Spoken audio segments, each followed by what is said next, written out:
नमस्कार दोस्तों।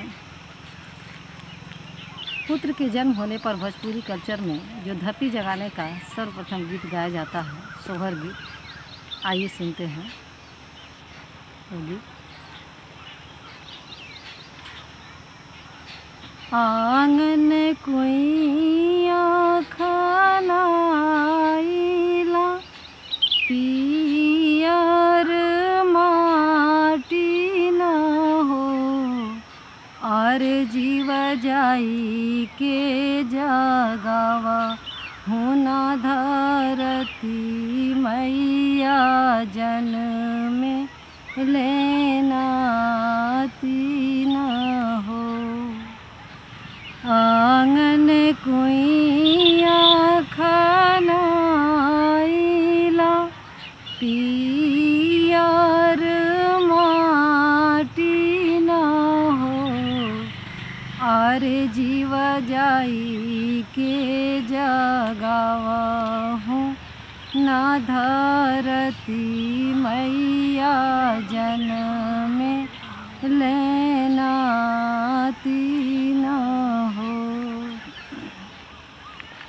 नाती जन्म भले भैलान, दुश्मन जनी जाने हो। नाती जन्म भले भैलान, दुश्मन जनी जाने हो, आरे जीव जीरावा के बोरासी भरई हलवंगिया के पासन, आरे जीव सोने की हो हंसुआ नार छिनी हत मोतिया नादान दीहा। आंगन कुइया खनाइला, पियर माटी न हो, और जीव जाई के हो जगावा होना सब देवता लोग जन में लेना तीन हो, और जीव जाई के हो जगावा हूँ सब देवता लोग जन में लेना तीन हो।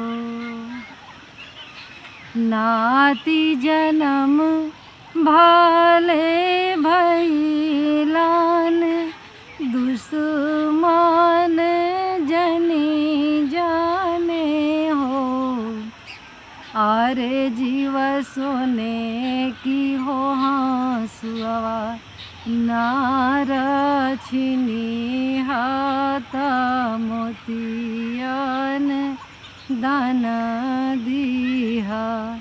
आरे जीव जीरावा के बोरासी भरई हलवंगिया के पासन, आंगन कुइया खनाइला, पियर माटी न हो, और जीव जाई के हो जगावा हूँ सब पुरनिया लोग जन मेले नाती न हो, और जीव जाई के हो जगावा हूँ सब पुरनिया लोग जन में लेना तीन हो। नाती जन्म भले भैलान, दुश्मन जनी जाने हो, आरे जीव सोने की हो हाँसुआ, नारछिनी हाथ मोती यन दान दीहा, आरे जीव जीरावा के बोरसी हो भरई हलवनिया के पासन। धन्यवाद।